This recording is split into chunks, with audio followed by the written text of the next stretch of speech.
Então vamos começar aqui as provas do processo do trabalho com a nossa questão de número 8. Então, seguindo aqui a nossa numeração, vamos aqui para a questão de número 8. O que nós temos aqui, galera? Ó, ônus da prova primeiro.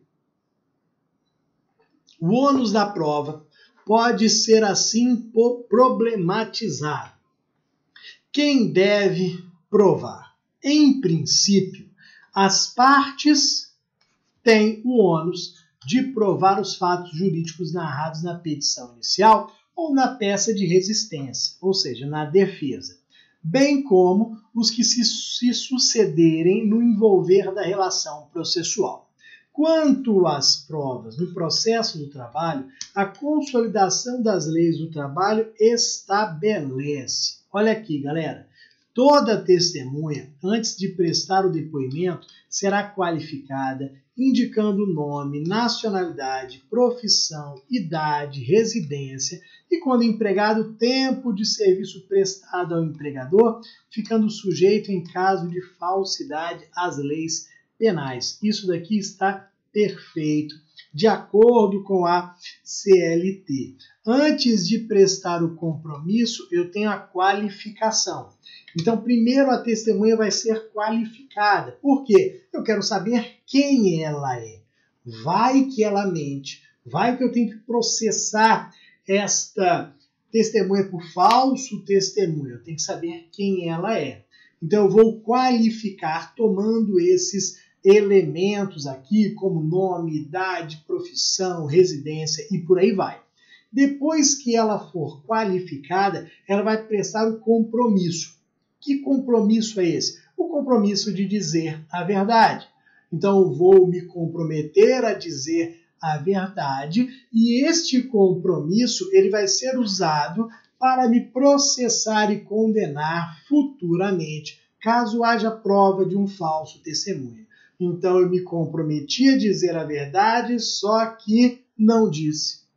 Trouxe um fato mentiroso, serei processado por falso testemunho. Posteriormente, é um crime que está previsto lá no Código Penal. Ok? Vamos ao erro das demais. Vamos lá. Letra A. Qualquer que seja o procedimento, não é permitida a arguição dos peritos compromissados ou dos técnicos, uma vez que o laudo que representam já é suficiente como prova. Olha, galera, é sim possível ouvir os técnicos, o perito, é sim, porque pode haver alguma dúvida em relação ao laudo que foi apresentado. Então, digamos que nós estamos discutindo uma questão médica. Então, o ex-empregado afirma que está doente hoje e que a doença é um resultado do trabalho que ele desenvolvia. Ou seja, ele quer provar que existe um nexo de causalidade entre a doença dele e o trabalho que ele desenvolvia para demonstrar aqui a responsabilidade do ex-empregador. Como é uma questão médica, naturalmente ou muito provavelmente, o juiz vai deferir perícia médica, vai nomear um médico que vai apresentar um laudo pericial após analisar aquela situação. Ele apresenta um laudo pericial, podem surgir dúvidas e, naturalmente, parte ou nós, partes, podemos requerer esclarecimentos do perito na audiência. O juiz pode ter ficado com alguma dúvida e vai também determinar aqui que este perito venha à audiência para prestar esclarecimentos. Claro, prática, deixa de lado. Dificilmente a gente tem esclarecimentos de perito na audiência na prática, deixa de lado. Na teoria, há sim essa possibilidade de se exigir esses ou de se requerer esses esclarecimentos em audiência. Então, está realmente errado isso daqui, ó. B. As testemunhas devem necessariamente ser previamente intimadas para depor. Já vimos que não. Já vimos que o artigo 825 da CLT fala o oposto. Fala que as testemunhas vão comparecer independentemente de notificação ou intimação. Não há aqui essa necessidade de intimação obrigatória antes, nada disso. Tanto que no processo do trabalho, vejam bem, não há rol prévio de testemunhas, não há intimação prévia de testemunhas, não tem isso. Lembra, como é que a testemunha vai comparecer? Eu vou convidar, eu vou pedir para que ela compareça. Se ela faltar, aí sim teremos intimação judicial, mas não tem rol prévio de testemunhas, não tem intimação prévia delas, nada disso, ok? Vamos aqui na sequência, letra D, qual que é o nosso erro aqui, ó? Cada uma das partes no procedimento ordinário e também quando se tratar de inquérito para apuração de falta grave, não poderá indicar mais de 3 testemunhas. Ó, o erro está aqui, ó. No inquérito para apuração de falta grave, eu posso indicar mais de 3 testemunhas? Sim. Qual é o dispositivo que eu vou anotar aqui para vocês? Artigo 821 da CLT. O artigo 821 traz uma informação, digamos assim, simples, banal, decoreba, fácil, mas que cai em concurso, que é o número de testemunhas por procedimento. Cada parte tem direito a tantas testemunhas. Isso vai variar de acordo com o procedimento. Nós temos 3 regras aqui. Quais são essas regras? Rito ordinário. Rito ordinário, cada parte tem direito até 3 testemunhas. Bora anotar isso daí. Anote o artigo 821 também. Rito ordinário, cada parte tem direito até 3 testemunhas. Inquérito para apuração de falta grave, cada parte tem direito até 6 testemunhas. O inquérito é o procedimento com maior número de testemunhas no processo do trabalho. Cada parte possui até 6 testemunhas. Depois, rito sumaríssimo, nós temos até 2 testemunhas para cada parte. Rito sumaríssimo é outro dispositivo, já anoto ali, mas veja que no rito sumaríssimo cada parte possui até 2 testemunhas. É o artigo 852H, rito sumaríssimo, 852H, parágrafo 2º da CLT, cada parte tem até 2 testemunhas. Então, ó, o que eu tenho? Ordinário até 3, inquérito até 6, rito sumaríssimo até 2 testemunhas. Fechamos. Ah, não, temos aqui a letra E ainda. Então vamos lá, ó. Qual que é o erro da E? A testemunha que for parente até o 2º grau civil, amigo íntimo ou inimigo de qualquer das partes, prestará compromisso, mas o seu depoimento valerá como simples informação. Essa galera não presta.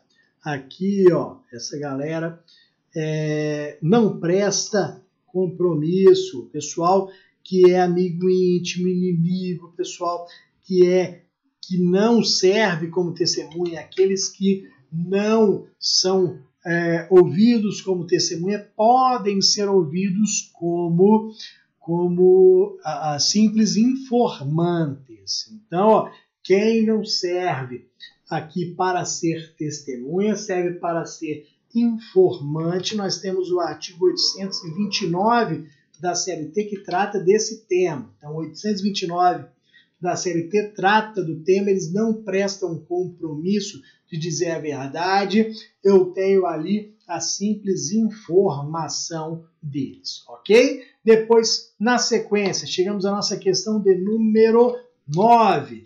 Vamos aqui para a nossa questão de número 9. Eu tenho aqui, ó, Hércules ajuizou reclamação trabalhista em face da empresa Deuses da Paixão S.A. Eu queria saber quem inventa esses nomes, que é cada um pior que o outro. Então, ó, Hércules ajuizou reclamação em face de Deuses da Paixão S.A., pretendendo o pagamento de indenização por dano moral e adicional de insalubridade. O valor da somatória dos pedidos não ultrapassa 40 salários mínimos na data do ajuizamento. Ou seja, se não ultrapassa os 40 salários mínimos, pelo artigo 852-A da CLT, eu tenho uma ação do rito sumaríssimo. Tem uma ação aqui do rito sumaríssimo. Para tentar provar suas alegações, o reclamante pretende ouvir 5 testemunhas, bem como requerer a prova pericial.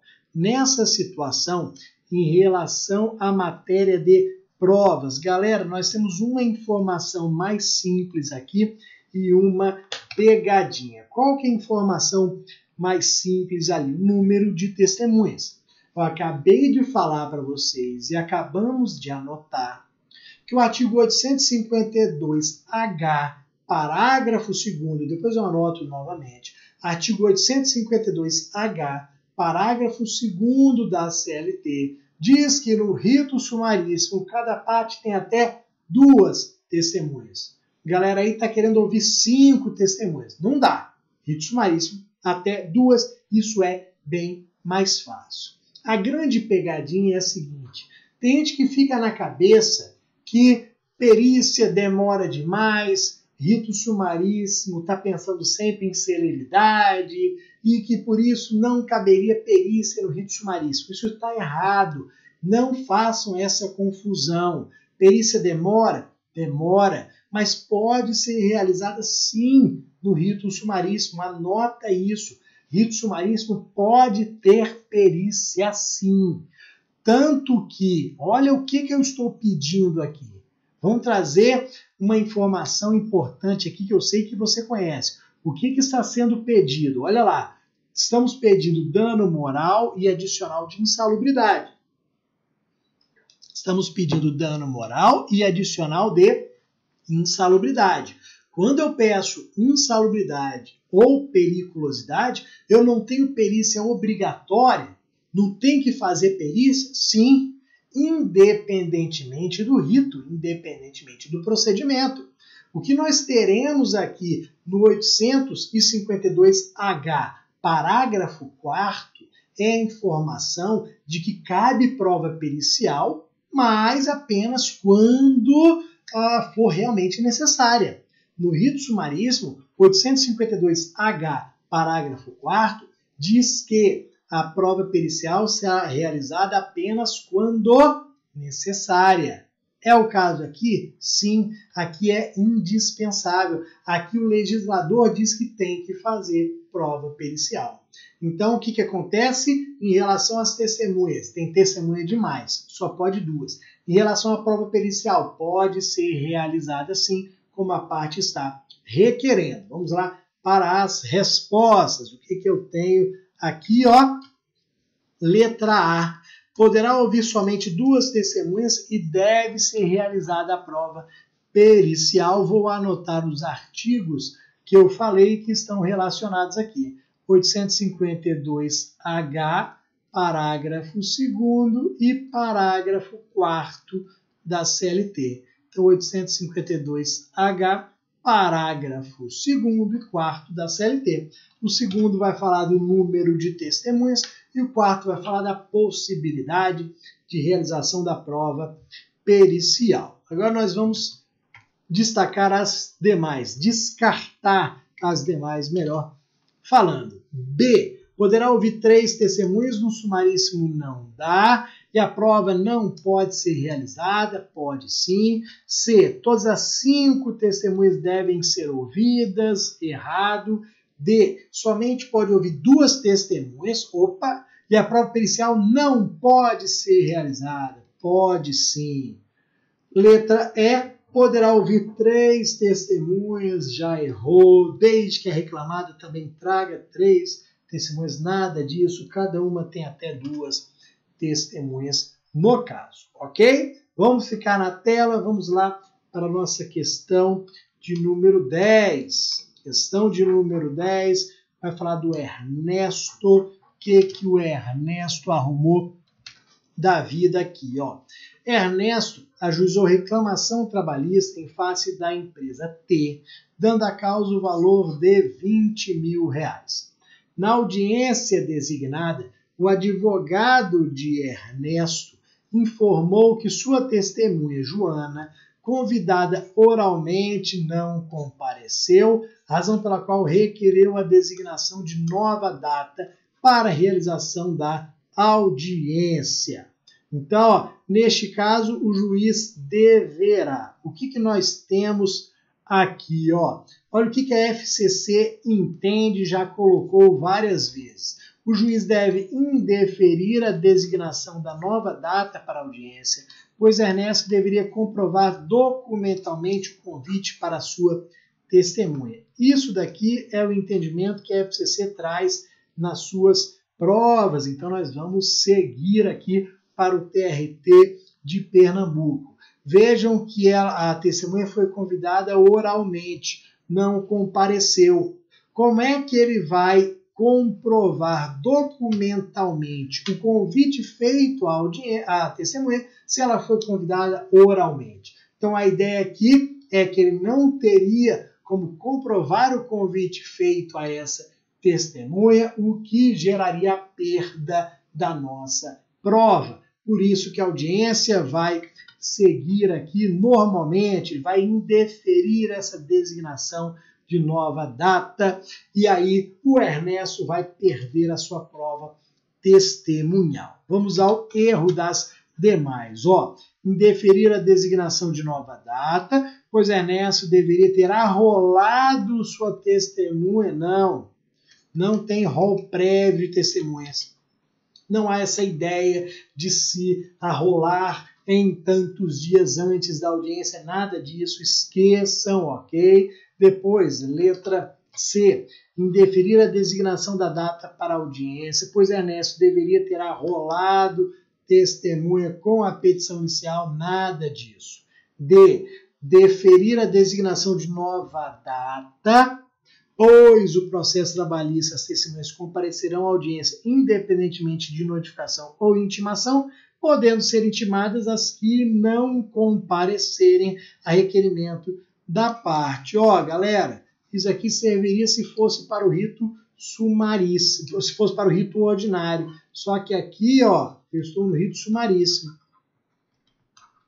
R$20 mil é menos do que 40 salários mínimos, é rito sumaríssimo. Essa letra D estaria correta se fosse rito ordinário, não é o caso aqui, perfeito? E depois a letra D e última, deferir a designação de nova audiência, pois o processo de trabalho reclamante e reclamado comparecerão à audiência acompanhados de suas testemunhas, apresentando as demais provas, sendo facultada a redesignação de nova data, se solicitado pelas partes, nada disso.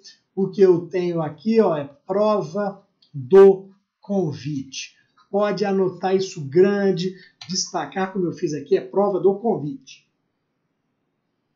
Onde é que está essa prova do convite? Vamos aproveitar e colocar aqui, ó, artigo 852H, parágrafo 3º da CLT.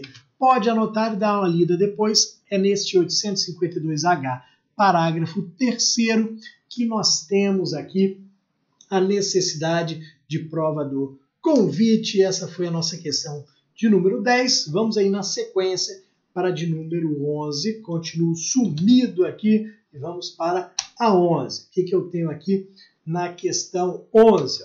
Conforme normas contidas na CLT sobre as testemunhas, nas ações que tramitam pelos procedimentos sumaríssimo e ordinário, a quantidade máxima por parte e a forma comum de comparecimento são respectivamente. Então, primeiro eu quero o rito sumaríssimo, número artigo 852H, parágrafo 2º, e depois eu quero o rito ordinário, artigo 821 da CLT. O que nós sabemos? Que eu tenho aqui, ó, duas testemunhas para o sumaríssimo e 3 testemunhas para o ordinário.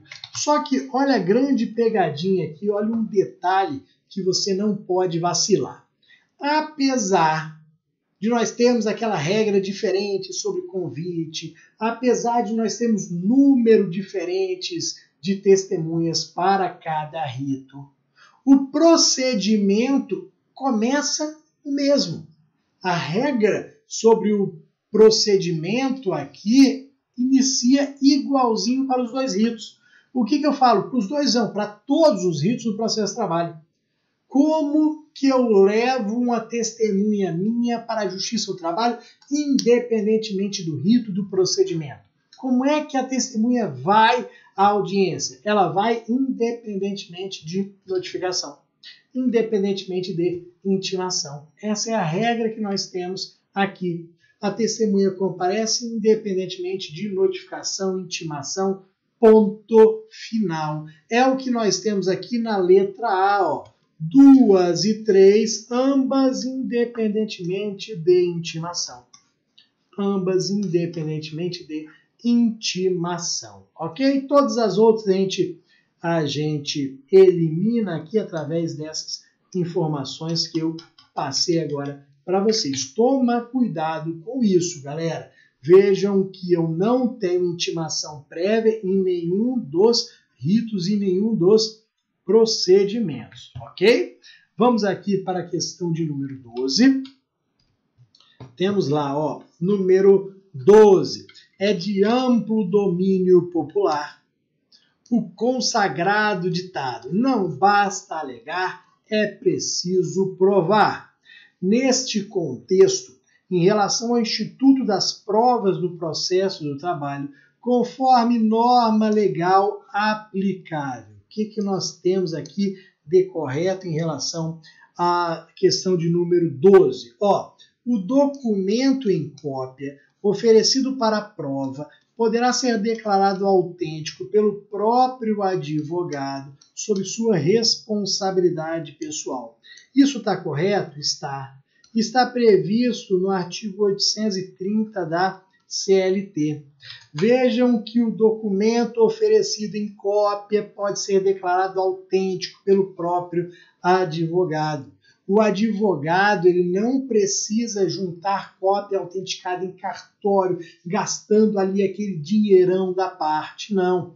O advogado ele pode juntar cópia simples, aquela que você tira na máquina, ali na papelaria, 20 centavos ou um pouquinho mais. Aquela cópia simples pode ser juntada no processo e vai ser declarada autêntica por quem? Pelo próprio advogado. Se o advogado tirou a cópia, ele sabe que ela é autêntica e ele declara aquela cópia autêntica, que aquela cópia ela confere com a original. Isso basta? Basta. Agora, a responsabilidade é pessoal do advogado. Se aquela cópia não for autêntica, o advogado vai se ferrar. É responsabilidade pessoal dele. Claro o seguinte, o advogado de uma parte juntou um documento, declarou uma cópia e declarou que é uma cópia autêntica. A parte contrária pode contestar? Pode. A parte contrária pode contestar falando, ó, não é um documento autêntico, não. Não tem nada de autêntico aqui este documento. E aí, neste caso, havendo essa impugnação, aquele que havia juntado as cópias simples terá que juntar ou o original ou cópia autenticada em cartório, ok? Mas apenas se houver essa impugnação, isso está tudo no artigo 830 da CLT. Esse é o correto. Vamos ver ali as demais que estão erradas, quais são os erros que nós temos apresentados nas outras. Então, letra A.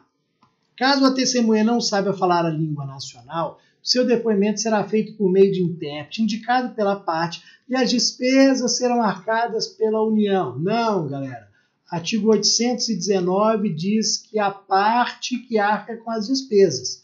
Se é meu interesse ouvir uma pessoa que não fala português, eu vou pagar o intérprete dela, ok? Tranquilo? Então não é a União.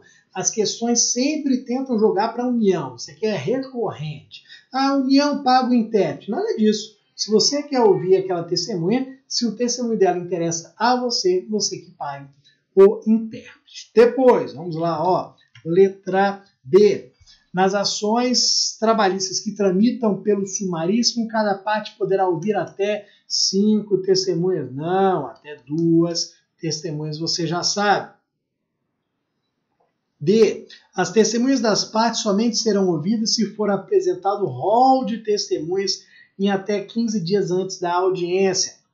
Falei para vocês exaustivamente já que não há rol prévio de testemunhas, não há aqui intimação prévia de testemunhas, não há isso daqui. Vocês estão vendo que a FCC bate nisso, bate nisso. Toda questão da FCC tem uma assertiva falando nisso. Você não vai cair nesta pegadinha, eu tenho certeza. Vamos lá, seguindo, vamos aqui para a letra E.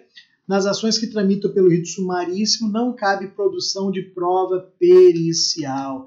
Claro que cabe. Olha aqui a justificativa fajuta, visto que a apreciação deverá ocorrer no prazo máximo de 15 dias. Realmente, a apreciação da reclamação deve ocorrer no máximo em 15 dias, mas veja, isso é a audiência inicial. Marcou a audiência, realizou a audiência dentro de 15 dias do ajuizamento. Viu na audiência que a hipótese de perícia, vai fazer prova pericial. A prova pericial será feita quando necessário. Perfeito? Vivem cobrando a mesma coisa. Chega uma hora que às vezes você está lá estudando, fazendo questão, você, que saco essa questão novamente, que saco, tudo repetido. Sabe o que vai acontecer? Agora você está achando um saco. No dia da prova, o sorriso, caraca, eu lembro disso daqui, acerta, você sai feliz da vida da prova. Perfeito? Vamos continuar nessa pegada. Então vamos lá para a nossa questão de número 13. Vamos aqui, quanto à prova testemunhal. O que eu tenho aqui? Quanto à prova testemunhal. A testemunha que for parente até o 4º grau civil, amigo íntimo, inimigo de qualquer das partes, não prestará. Deixa eu ir para a correta aqui, pessoal. O o depoimento das testemunhas que não souberem falar a língua nacional será feito por meio de intérprete nomeado pelo juiz ou presidente, sendo que tais despesas correrão por conta da parte a quem interessar o depoimento. Acabamos de ver isso daqui, artigo 819 da CLT. Então, se a testemunha não sabe falar a língua nacional, nós seremos o intérprete nomeado pelo juiz ou presidente. Presidente, aqui é o juiz do trabalho, porque antigamente era o presidente da junta de comissão e de conciliação e julgamento. Ele é nomeado pelo juiz do trabalho. Então toma cuidado, porque o intérprete não vai ser ali indicado pela parte. Não é indicado pela parte, não. Ele vai ser nomeado pelo juiz do trabalho e as despesas correrão por conta dele. Então as despesas correm aqui por conta dele. Ok, galera? Essa daqui é a nossa correta, é adequada. Vamos aqui para o erro das demais. Letra A. A testemunha que for parente até o 4º grau civil, é o 3º grau civil, amigo íntimo, inimigo de qualquer das partes, não prestará compromisso, seu depoimento valerá como simples informação. Ali está o erro. Letra C. As testemunhas não poderão sofrer qualquer desconto pelas faltas ao serviço ocasionadas pelo seu comparecimento para depor, quando devidamente arroladas ou convocadas. Isso aqui que é o erro, galera. Vamos lá, lembra? Não tem rol prévio, não tem intimação prévia de testemunhas. Então ali está o grande erro. Qual que é o grande medo aqui das testemunhas? Mas eu vou ter que ir lá testemunhar na hora do serviço, eles vão me descontar. Eu não fui intimada previamente. Não, você vai à audiência, vai prestar o seu depoimento, vai pegar uma declaração da Justiça do Trabalho que você esteve naquele período e vai levar para o seu empregador. Você não poderá sofrer ali faltas, ok? Depois,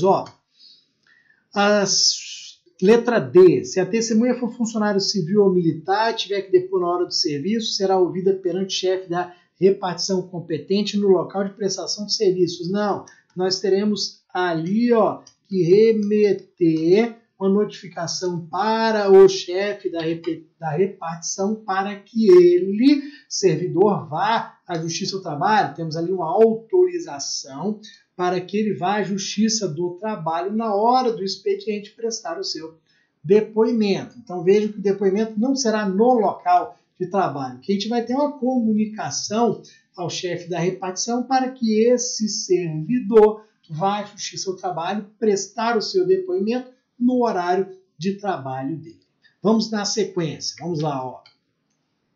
Letra E. Toda testemunha, antes de prestar o compromisso legal, será qualificada, indicando nome, nacionalidade, profissão, idade, residência e quando empregado, tempo de serviço prestado ao empregador, ficando sujeita, em caso de falsidade, a sanções administrativas. Não, meu amigo, sanções penais. Eu tenho crime de falso testemunho, falsidade testemunho, então sanções penais. Nós já vimos isso daqui em outra questão aqui nesta aula, uma questão passada aqui, são sanções penais. A cana é dura realmente, ok? Vamos chegar na nossa questão de número 14. Daqui a pouquinho a gente vai para o intervalo. Vamos para a nossa questão de número 14. Vamos lá, Sobre o ônus da prova é incorreto. Galera, tomar cuidado, porque a cada 10 questões da FCC, uma vem incorreto. Então a gente fica naquela de ver qual é o correto, vem uma incorreto, não destaco ali e erro. Tem que tomar cuidado. Tem muita gente que erra essas questões de incorreto, mas por não ter prestado realmente atenção. Viajou, foi no automático, buscando sempre a assertiva correta, toma cuidado, por isso que eu sempre destaco ali, qual é a assertiva incorreta neste caso aqui sobre o ônus da prova. Vamos lá, Presume-se recebida a notificação 48 horas depois da sua postagem. Por enquanto está perfeito. O seu não recebimento ou a entrega após o decurso desse prazo constitui ônus da prova do reclamante. Aqui que está o erro. Olha a sacanagem, no finalzinho. É do destinatário. É do destinatário ou reclamado e não reclamante. A não entrega, o não recebimento ou não cumprimento do prazo tem que ser demonstrado pelo reclamado ou destinatário, aquele que deveria receber e não recebeu. Olha a maldade aqui. Essa informação consta na súmula 16 do TST, ela que traz essa presunção. Então, se o eventuário da Justiça do Trabalho expediu a notificação por presunção, ela vai ser recebida 48 horas depois da sua postagem. Não recebi. Ônus da prova, meu. E recebi muito depois das 48 horas, isso prejudicou meu direito de defesa. Ônus da prova, meu, ok? Toma cuidado, era no finalzinho ali. Se você trocasse reclamante por reclamado ou destinatário, estaria perfeito, de acordo com a súmula 16 do TST. Todas as demais estão incorretas, É do empregador o ônus da prova de fato impeditivo, modificativo e extintivo da equiparação. Perfeito, de acordo com o artigo 818 da CLT, que hoje, ao tratar de ônus da prova, fala de fato impeditivo, modificativo ou extintivo. Isso também está na súmula 6 do TST. Letra C, que também está correta, o ônus de provar o término do contrato, quando negados a prestação de serviço de despedimento, é do empregador, pois o princípio da continuidade da relação de emprego constitui presunção favorável ao empregado. Isso está correto. É a súmula 212 do TST. Eles sempre copiam e colam essa súmula 212 do TST. Isso sempre cai, você sempre vai encontrar essa súmula nas provas, tá? Perfeita, do empregador, o ônus da prova. Para fechar essa questão, olha ali, ó, os cartões de ponto que demonstram horários de entrada e saída uniforme são inválidos como meio de prova, invertendo-se o ônus da prova relativo às horas extras, que passa a ser do empregador, prevalecendo a jornada da inicial, se dele não se desincumbir. Copiaram e colaram o quê? Inciso 3º da súmula 338. Cartão de ponto com horário uniforme é aquele cartão de ponto britânico. Então, cartão de ponto com horários uniformes ou britânicos são inválidos como meio de prova. A gente inverte o ônus da prova, é aquela história do cartão de ponto que tem lá a entrada 888888, saída 18, 18, 18, 18, 18, 18, sem um minuto a mais, um minuto a menos, sem um atraso sequer, inválido. Súmula 338, inciso 3º do TST. Perfeito? Vamos aqui para a nossa questão de número 15, que vai ser a última antes do nosso intervalo. Separei 30 questões para a aula de hoje. Então, ó, 15 agora, intervalinho, cafezinho, depois vamos para mais 15, fechando a nossa segunda aula do intensivo TRT de Pernambuco. Então vamos lá para a nossa 15ª questão e última nesse primeiro bloco antes do nosso intervalo. Então, em relação à prova pericial, no processo do trabalho, com base nos dispositivos da CLT e jurisprudência pacífica do TST, é correto afirmar, olha aqui, a indicação do perito assistente ou do assistente técnico é faculdade da parte a qual deve responder pelos respectivos honorários, ainda que vencedora no objeto da perícia. Assistente técnico, galera, é faculdade. A parte indica se quiser, se não quiser, não indica. Súmula 341 do TST. Se é a parte que indica, se é uma faculdade e ela indica, ela deve responder pelo pagamento dos honorários. Quanto que custa o assistente técnico? 3 mil? Então, meu amigo, se você quiser indicar, você que arque com esses 3 mil reais, independentemente do resultado da perícia. Se você vai ser vencedor ou não naquele pedido, não nos interessa para pagamento do perito assistente, do assistente técnico. Vai influenciar no pagamento do perito. Aqui eu estou falando do assistente técnico, do perito assistente, súmula 341 do TST. Vamos ali para o erro nas demais, galera. Olha aqui, ó. Qual que é o erro nas demais? A responsabilidade pelo pagamento dos honorários do perito, então, ó, dos honorários periciais, dos honorários do perito, é diferente do assistente técnico, é da parte sucumbente no processo, não. É da parte sucumbente no pedido relacionado à perícia. Artigo 790-B da CLT. Não é o sucumbente no processo, é o sucumbente no pedido relacionado à perícia. B. Os benefícios da justiça gratuita abrangem os honorários periciais. Não. Ó, mesmo o beneficiário pela justiça gratuita vai pagar os honorários periciais, vai ser condenado ao pagamento dos honorários periciais de acordo com a reforma trabalhista. A atualização monetária dos honorários periciais é a mesma aplicada aos débitos trabalhistas. Não, nós temos norma específica aqui para honorários periciais. Eu não aplico os juros dos débitos trabalhistas, nada disso. A exigência de depósito prévio para custeio dos honorários periciais é compatível com o processo do trabalho? Não.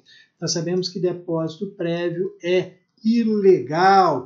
Já era reconhecido pela jurisprudência do TST na OJ 98 e agora passou com a reforma trabalhista para a CLT, depósito prévio de honorários, honorários periciais prévios, incompatível, ilegal, não pode de forma alguma, ok?